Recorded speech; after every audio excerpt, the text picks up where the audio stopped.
Service that never sleeps with a 24-hour client support center.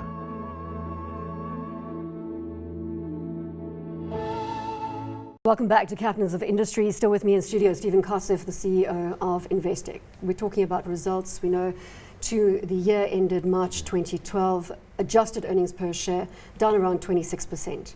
Some criticism has been levelled at you and the management team, saying that you haven't cut costs aggressively enough. How do you respond to that criticism? Well, we've held costs other than acquisitions that we've made. In fact, our cost base in South Africa has been level for about 4 years.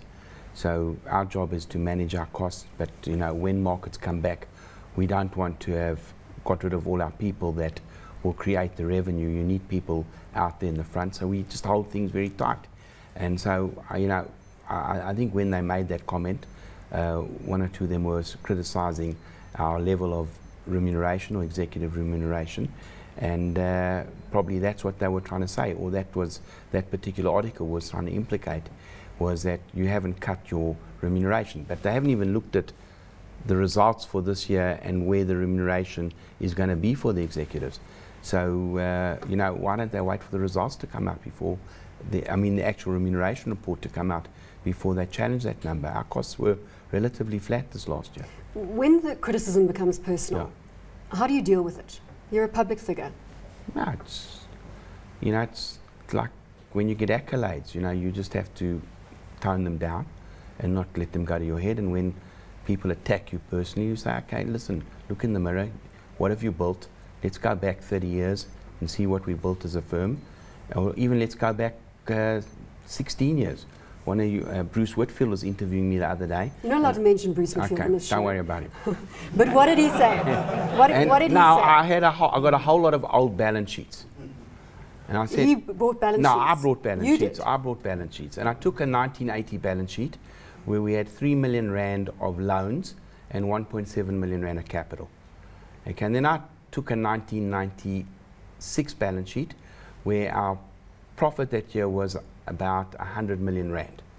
And then I took a 2012 balance sheet where we made just in South Africa 3.3 billion rand pre-tax and roughly 3.3 billion rand after tax for the wider group. We manage 100 billion pounds, which is 1.3 trillion rand of third-party funds.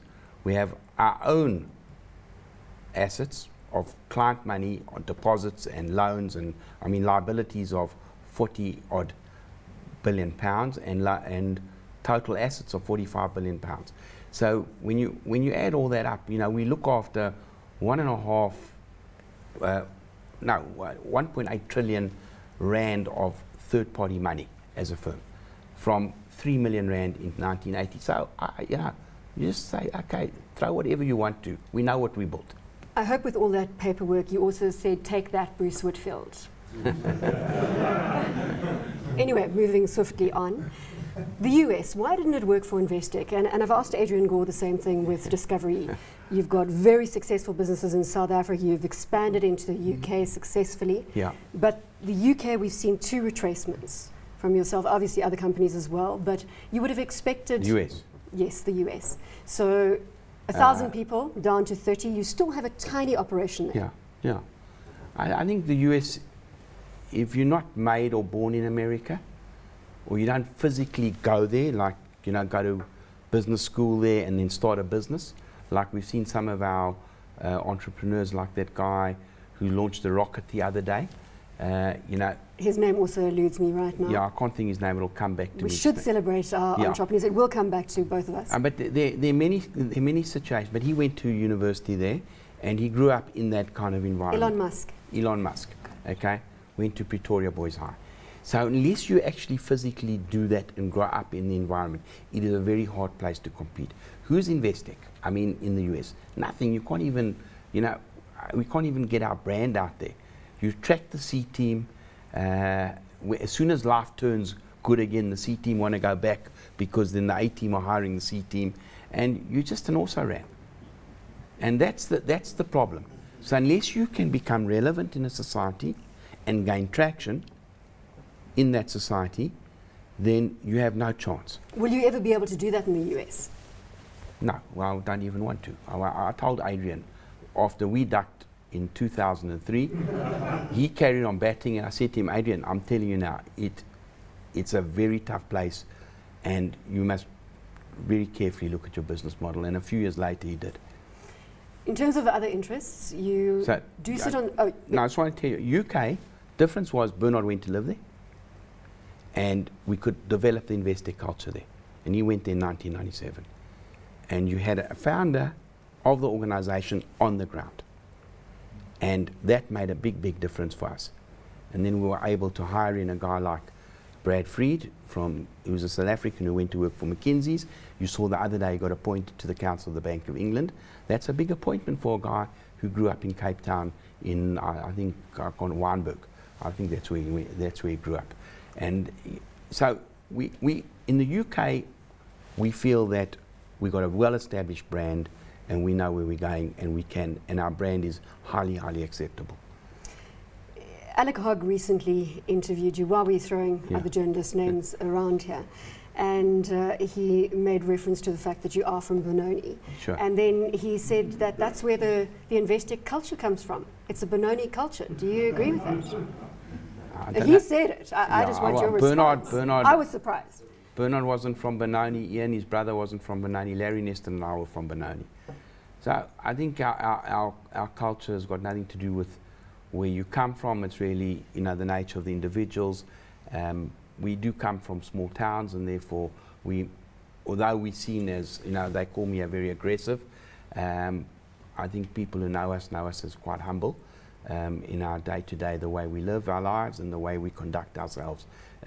Is that how you would describe the Investec culture, in all seriousness? No, I think that people will see the Investec culture as fairly, external people will see it as fairly aggressive. When you come internally, you'll see it as a very caring, very supportive type of culture that's very open and transparent. None of us live in offices. Egos, we ask them to check in at the door. When you've got a big ego, please check it in the door, because anyone can say anything to you about anything. And young people who are starters in the organization can come and challenge me as a chief executive personally and call me by my first name. And that's our culture. It's open and it's transparent. There's what we believe in, open and honest dialogue. We believe in cast iron integrity, and that's why we get very get upset when people attack our integrity, because cast iron, you either have it or you don't, because cast iron just breaks if you bend it. So, we are that type of organization, and we stand by our principles. And a lot of our trouble that we've had in the media, etc., is where we are fighting with a client who's not meeting their obligation. They borrowed the money, they took the money, they don't want to repay it, and then they make all stories out about us. Let's go back to Investec and to the group, and I'm doing a mini survey now with the captains of industry on the show.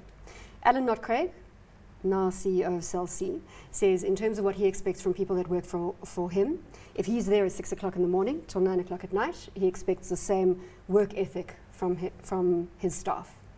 Stephen Saad, on the other hand, said if people work after, let me not put a time to it, but after a reasonable hour, he thinks they have issues. He would prefer to see them go home and live a balanced lifestyle. Robbie Fenter, I put those two scenarios to him, and he said he's clearly in Alan Nott-Craig's camp. Where are you? I'm probably more in Stephen Saad's camp, but we expect people to deliver. Now, Stephen runs a factory type business. We run we have part factory businesses, but we also have deal businesses. And when you called on to do something, you have to be there.